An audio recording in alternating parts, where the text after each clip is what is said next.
नमस्कार, आप देख रहे हैं लोकमंच न्यूज और मैं हूं आपके साथ सत्यम गौर। बुलेटिन की शुरुआत करेंगे अहम खबर के साथ। आपको बताते चले कि चुनाव को लेकर सरगर्मियां तेज हो गई हैं और सभी सियासी दल अब जनता को लुभाने की पूरी कोशिश कर रहे हैं और जुटे भी हुए हैं। इसके साथ ही आपको बताते चले कि आज एटा में अखिलेश यादव जनता को संबोधित करेंगे। उनकी आज एक अहम रैली है और लगातार अखिलेश यादव रैलियां कर रहे हैं और जनता को संबोधित कर रहे हैं। इसके साथ ही सरकार पर निशाना भी साध रहे हैं। महंगाई, बेरोजगारी से लेकर स्वास्थ्य व्यवस्था और सुरक्षा व्यवस्था को लेकर लगातार वो निशाना सरकार पर साध रहे हैं। और इसके साथ ही आपको ये भी बताते चले कि वहीं योगी सरकार भी पीछे हटती हुई नहीं दिखाई दे रही है। 2022 चुनाव को लेकर पूरी कोशिश में नेता और कार्यकर्ता जुटे हुए हैं। जनता से विकास के जो काम किए हैं जनता के लिए वो उनको गिना रहे हैं और जनता, इसके साथ ही गांव में जाकर जो कार्यकर्ता हैं वो बीजेपी के कार्यों को बता रहे हैं और बीजेपी की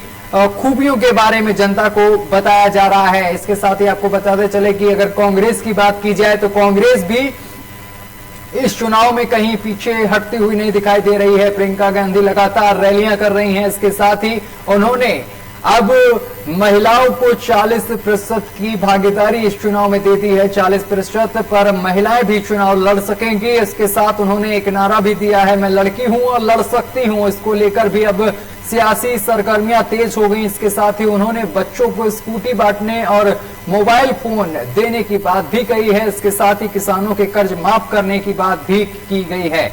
आपको बताते चले कि चुनाव से पहले ऐसे वादे कई बार हमने देखे हैं और किए भी जाते हैं। और इसके साथ ही हमें यह जानना बेहद जरूरी है कि उत्तर प्रदेश की जनता आखिर क्या चाहती है, उत्तर प्रदेश की जनता के मन में क्या कुछ चल रहा है, क्योंकि 2022 में विधानसभा चुनाव है और विधानसभा चुनाव को लेकर उत्तर प्रदेश की जनता क्या सोच रही है। आखिर बीजेपी सरकार में जो वादे किए थे वो जमीनी हकीकत क्या है, ये जानेंगे। इसको लेकर हमारे संवाददाता अलग अलग जिले से हमारे साथ जुड़ रहे हैं, सभी का आपसे परिचय करा दें।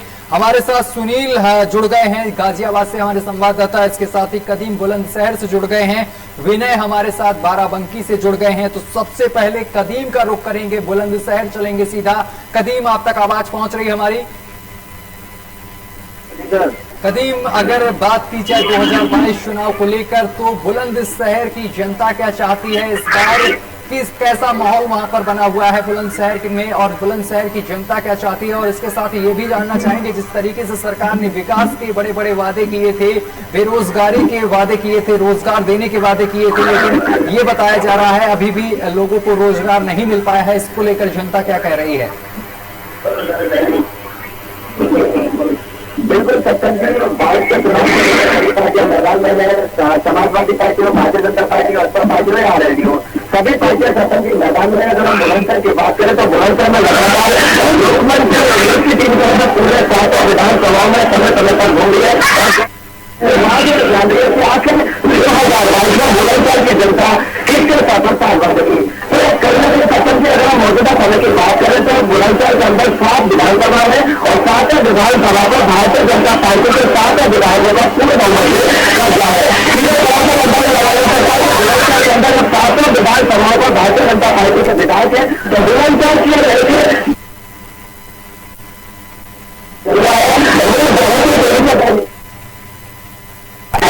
हालांकि विकास तो रहा बुलंदशहर के अंदर 7 विधानसभा में, लेकिन जिस तरह से सरकार द्वारा या विधायकों द्वारा चुनाव से पहले वादे किए गए थे आम जनता से कि विकास की गंगा बनेगी, की जो सरकार 4.5 साल में बुलंदशहर की तस्वीर कितनी बदली है। जिस तरीके से सरकार ने तस्वीर बदलने का वादा किया था कि गांव की तस्वीर बदल जाएगी, सभी गांवों में जो गरीबी रेखा में आते हैं लोग उनको आवास दिया जाएगा, राशन दिया जाएगा।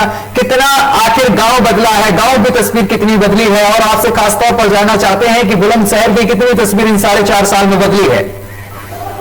बिल्कुल सत्यम, अगर हम बुलंदशहर की बात करें दशा बदल की तरह कहीं ना कहीं जो अभी आपने राशन की बात की तो राशन तो हमारा कराया जा रहा है, जो राशन डीलर जो है वो राशन पहुंचाने का भी काम कर रहे हैं। हालांकि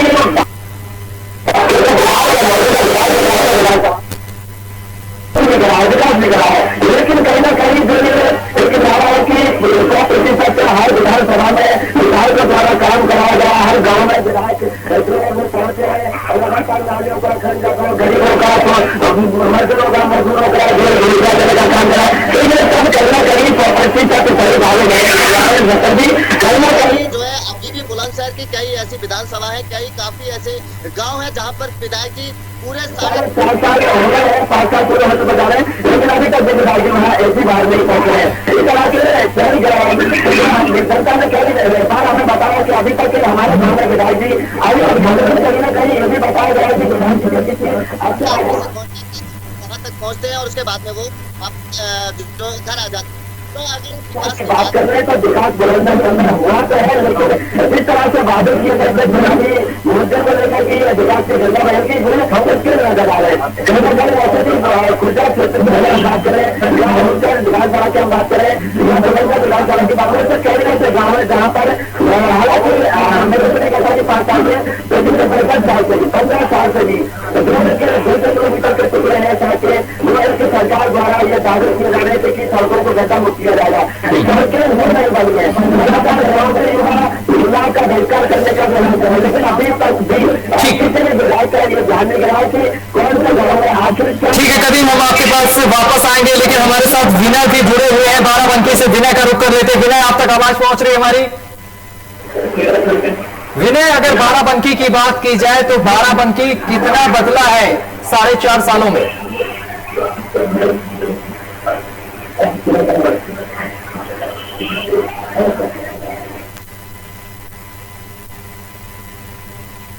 विनय, आप तक आवाज पहुंच रही है हमारी? विनय से एक बार फिर से संपर्क साधने की कोशिश करेंगे। विनय तक हमारी आवाज साफ नहीं पहुंच पा रही है। इसी बीच हमारे साथ सुनील भी गाजियाबाद से जुड़े हुए हैं। सुनील, आप तक आवाज पहुंच रही है?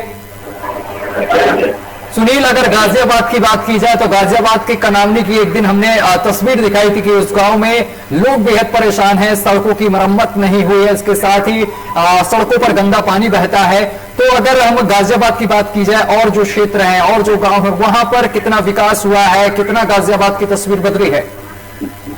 जी सत्यम, आपको बता दूं कि तमाम गाजियाबाद में ऐसी जगह कई ऐसी कॉलोनियां हैं जहां पर विकास जो है बड़ी दूर रहा है।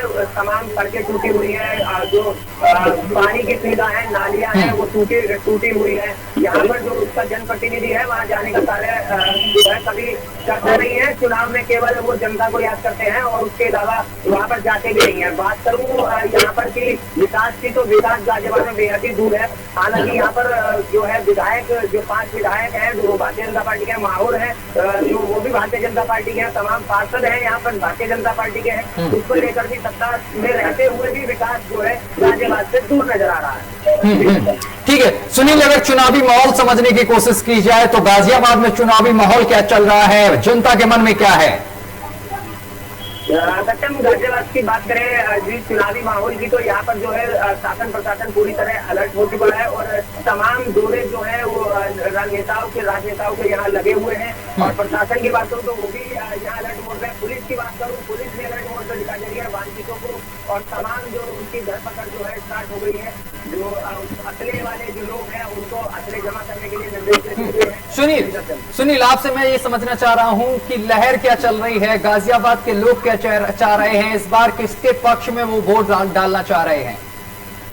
जो गाजियाबाद की जनता है इस बार जो बदलाव चाह रही है, भारतीय जनता पार्टी के तमाम प्रतिनिधि यहाँ पर जो है तमाम प्रतिनिधि भारतीय जनता पार्टी है। गाजियाबाद की जनता बदलाव चाह रही है, विकास को लेकर, बेरोजगारी को लेकर, ऐसे अन्य मुद्दों को लेकर जो है भारतीय जनता पार्टी के प्रतिनिधियों को घेरा जाएगा। देहात की बात करूँ तो देहात में किसान आंदोलन के चलते भारतीय जनता पार्टी के तमाम ऐसे लोग हैं जिनको जो है प्रचार करने से भी रोका गया था देहात क्षेत्र में।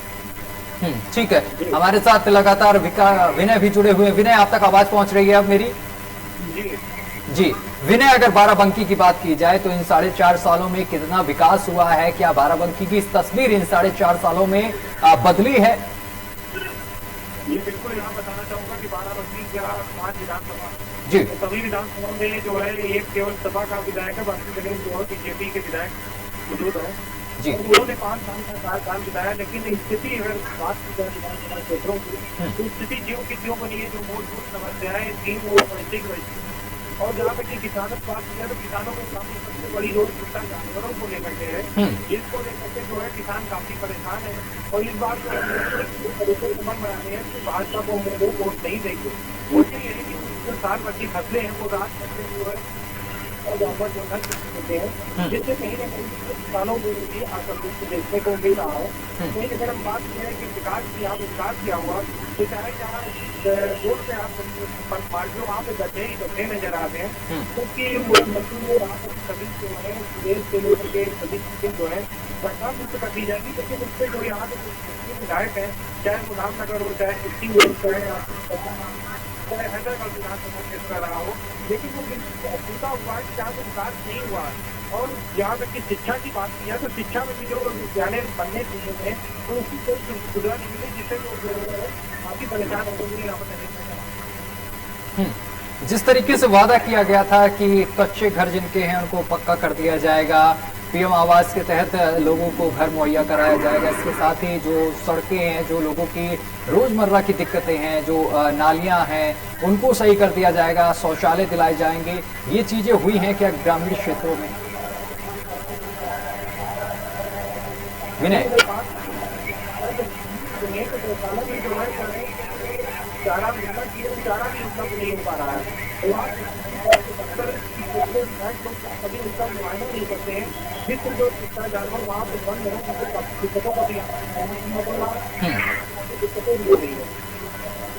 ठीक है, हमारे साथ कदीम भी लगातार बने हुए हैं। कदीम, अगर बात बुलंदशहर की जाए, जो सड़कें हैं, जिस तरीके से वादा किया था गड्ढा मुक्त सड़कों का, और इसके साथ ही रोजगार देने का वादा किया था, इसको लेकर जनता का क्या रुख है? अब जनता क्या कह रही है, क्या वो वादे पूरे हुए हैं? कदीम, जिस तरह से भारतीय जनता पार्टी ने चुनाव के दौरान पिछली बार में वादे किए थे कि विकास की गंगा मिलेगी, रोजगार दिए जाएंगे, तो ऐसा नहीं है। बुलंदशहर के अंदर ज्यादातर युवा जो है वो बेरोजगार है, और सड़क से एक किनारे पर रहता है कि कभी साल से गंगा में कोई ऐसा भी नहीं है। और जो गाँव के ग्रामीण लोग होते हैं, गरीब मजदूर लोग होते हैं, जिनको घर की जरूरत होती है रहने के लिए, तो ऐसे काफी गाँव है। खोजा विधानसभा में, जैसे आप बुलंदशहर विधानसभा की बात करो, अमृतसर विधानसभा की बात करो, कई विधानसभा में ऐसे काफी गाँव है जहाँ पर आपने गरीबों के लिए झोपड़ी में रहने के लिए जिनको मकान की जरूरत थी, मकान मिले। और चुनावी माहौल की बात करें सरकार की, तो बुलंदशहर कहकर जैसे मैं पहले भी बार कई बार बता चुका हूँ कि 700 सीटों पर भारतीय जनता पार्टी को पूरी तरह से कब्जा है, लेकिन लगातार दिल्ली में चल रहे जो आंदोलन चला था, काफी लंबे समय तक 1 साल से ज्यादा आंदोलन चला, और बुलंदशहर के ऐसे काफी किसान संगठन जो लगातार दिल्ली में वो शामिल हुए, तो कहीं ना कहीं बुलंदशहर की 700 सीटों पर जिस तरह से आपकी बात जब जाए तो 2022 में से विधानसभा का चुनाव है, जिस तरह से जनता कह रही है आपकी बात बुलंदशहर के अंदर बदलाव होगा। हालांकि सबसे बड़ी बात जो है बुलंदशहर के अंदर बदलाव की मांग रहे कि बसपा के कई कद्दावर नेता बुलंदशहर के अंदर आरएलडी में ज्वाइन हुए हैं, और आरएलडी जहाँ कमजोर की बुलंदशहर के अंदर आज सबसे ज्यादा ताकत पर बुलंदशहर के अंदर आरएलडी नजर आई है। हालांकि भारतीय जनता पार्टी भी कमजोर नहीं है, भारतीय जनता पार्टी का अगर टक्कर देने वाले नेता कद्दावर बुलंदशहर के अंदर है तो आरएलडी में है, तो कहना कहीं सीधे तौर पर जिस तरह से 700 सीटों पर भारतीय जनता पार्टी का कब्जा है, पूरे शायद नहीं होगा। हालांकि बुलंदशहर के अंदर कई ऐसी विधानसभा है जहाँ पर भारतीय जनता पार्टी का 52 वोट है और 52 सीट है, लेकिन कहीं ना कहीं भारतीय जनता पार्टी की ओर से कोई जीत नहीं होगी। लेकिन अगर बात करें 7 विधानसभा सीट, तो 7 विधानसभाओं की तो कभी कहीं ना कहीं सीधे तौर पर जनता के हिसाब से माना जा सकता है कि आपकी बार कहीं ना कहीं जिस तरह से भारतीय जनता पार्टी के कब्जे में 7 सीट आती थी वो नहीं होगी, कहीं ना कहीं सीटों की कमी आएगी, और या तो आरएलडी और सपा की खाते में तो सीटें जाएंगी, जिस तरह से यहाँ पर जो समाजवादी पार्टी को आरएलडी यह जो बाकी की कमी हो भारतीय जनता पार्टी को, कांग्रेस के इतना रुझान नहीं है, लेकिन कांग्रेस की आप जनता किसी तरह पर रुझान करें, आज बिल्कुल जनता बताइए जनता किसी आखिर किसके खाते में जनता खुद करेगी या फिर किसके सफलता देगी। बिल्कुल। सुनील, अगर गाजियाबाद की बात की जाए तो यहाँ पर जनता अगर बात करें तो किसके पड़ला भारी नजर आ रहा है चुनाव को लेकर? बात करें तो यहाँ पर तमाम बच्चे भारतीय जनता पार्टी को तमाम मुद्दों को लेकर घेरा जा रहा है। गड्ढा मुक्त सड़कों का भी जो इन्होंने वादा किया था उसको लेकर भी सरकार फेल होती नजर आ रही है गाजियाबाद में। बात करूँ यहाँ पर तमाम प्रत्याशियों का भी प्रत्याशियों जो है कई ऐसी पार्टियां हैं, बहुजन समाज पार्टी, समाजवादी, अभी इन्होंने प्रत्याशी घोषणा नहीं की है हालांकि, पर लेकिन फिर भी यहाँ पर जो माहौल है वो बीजेपी के अपोजिट थोड़ा नजर आ रहा है। धन्यवाद। ठीक है, विनय आप तक आवाज पहुंच रही है? विनय आप तक आवाज पहुंच रही है? विनय, जिस तरीके से आपने बताया कि जो आवारा पशु हैं, जो आवारा मवेशी हैं, उससे किसानों का भारी नुकसान हो रहा है। इस वजह से कहीं ना कहीं किसान, इसके साथ ही किसानों की कई और समस्याएं हैं, जैसे कि खाद समय से नहीं मिल रही है और इसके साथ बिजली का बिल अधिक आ रहा है। इसको लेकर क्या कुछ कहना है? बिल्कुल यहाँ पर सिंचाई होती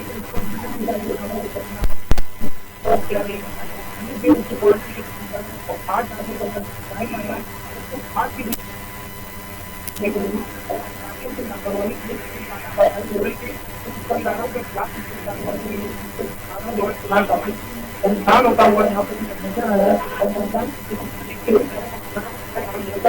यहाँ पे बहुत अच्छी नजर आ रही है और आम जनता